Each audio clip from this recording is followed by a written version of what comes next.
There we go. Christy's gonna give us the tour of our final bathroom. Okay, so one, it's beautiful. So much more spacious than our previous bathrooms. For example, 3 people can fit in this bathroom. Yes, we can all fit. Not that we would ever want to. But look, there's room and we can actually move. That's wonderful. Okay. You may leave.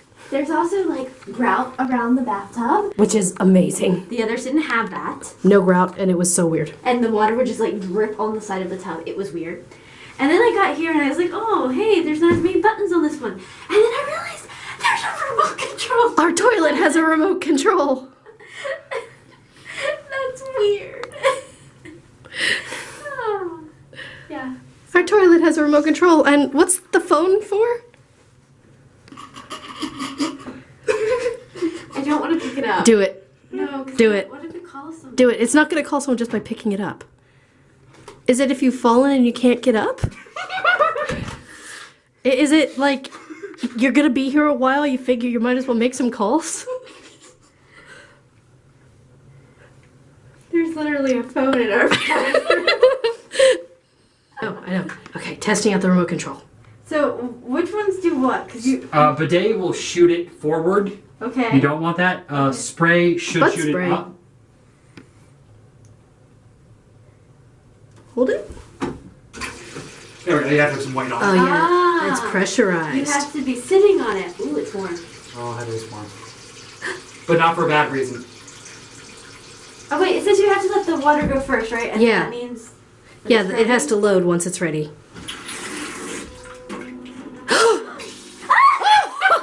Red button, red button, red button. Red button, red button!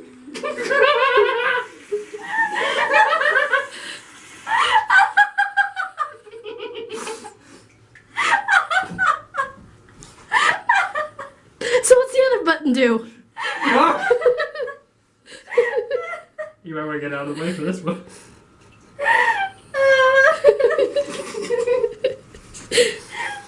We're adults.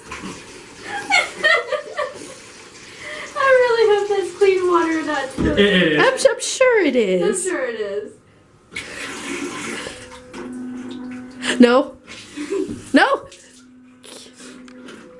This is the same thing. Only, well, that one's was a firmer stream. The other one was more spritz. Oh, there's a water pressure button. Oh God, no. Oh my god. That was at half. That was at 4 of 7. Now we know.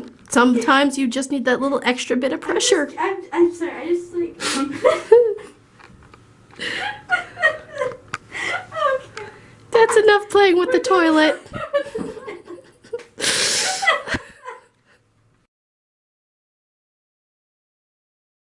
So we are here back at Downton the next morning, and it's amazing how different things are in the daylight. There are a lot less crowds, people are just passing through trying to get to work. The majority of the shops don't open until 5 o'clock at night.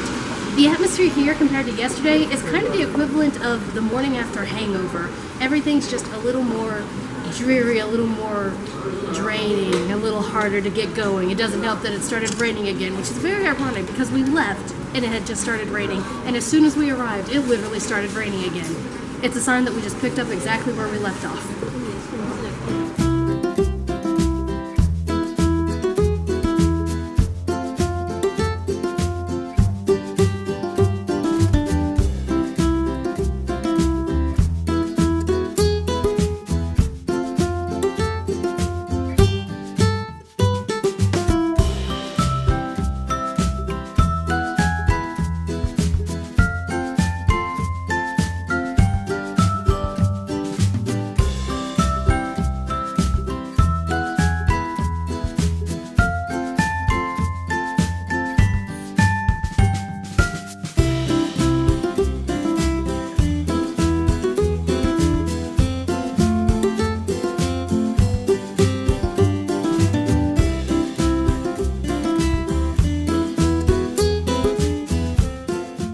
Let's see, what did we get?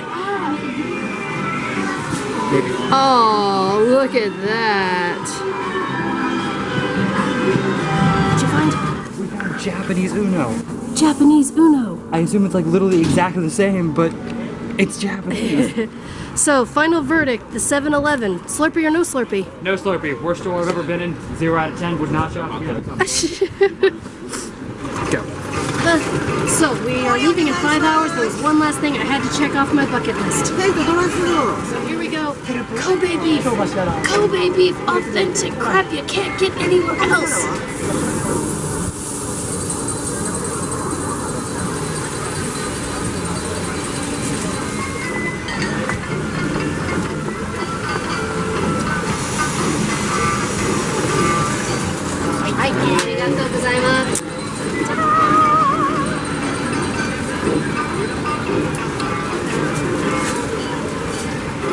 Okay, I know it's wrong. I'm eating this with my left because I'm not going to risk an accident with my right.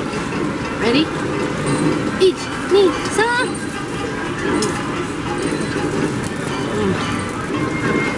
Oh, the pepper.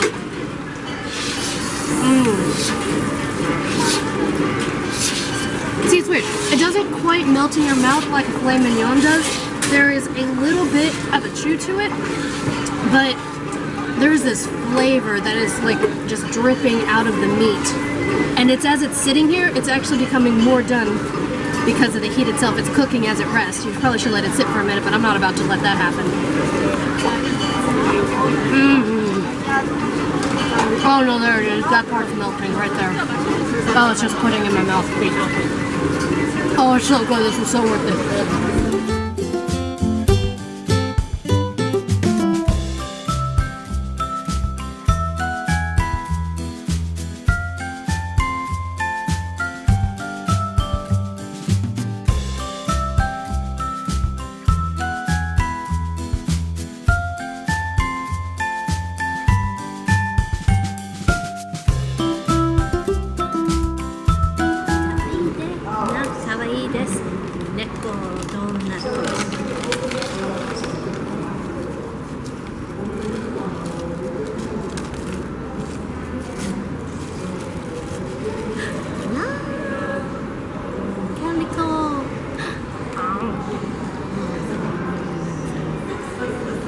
Okay, I'll joke aside, it tastes like Dunkin' Donuts.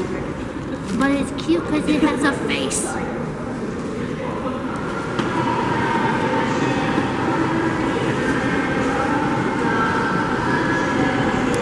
So the final day in Osaka, and it started raining, and so the entire city is just covered in the haze of fog and rain.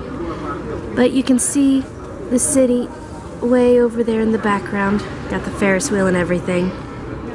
And if you look, this is the bridge we crossed to get to the airport.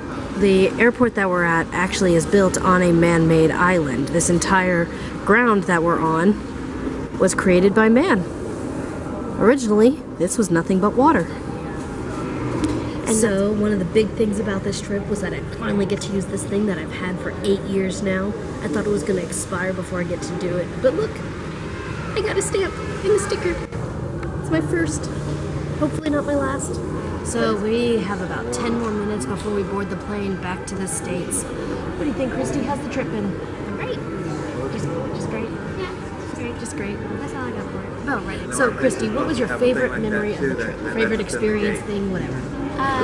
Karaoke was a lot of fun. Karaoke nights, singing at the top of our lungs, out of key, every song we could think of. It was a good time. The deer park was fun. The deer park. I liked the deer park. Those deer were vicious. I really liked that robot restaurant. Those flashing lights, the cross between Power Rangers and Sailor Moon and Final Fantasy with some techno disco mixed in. That was a sight worth seeing that I don't think you could find anywhere else on the planet. But long story short, it's time to go home. So we say farewell to Japan. Sayonara.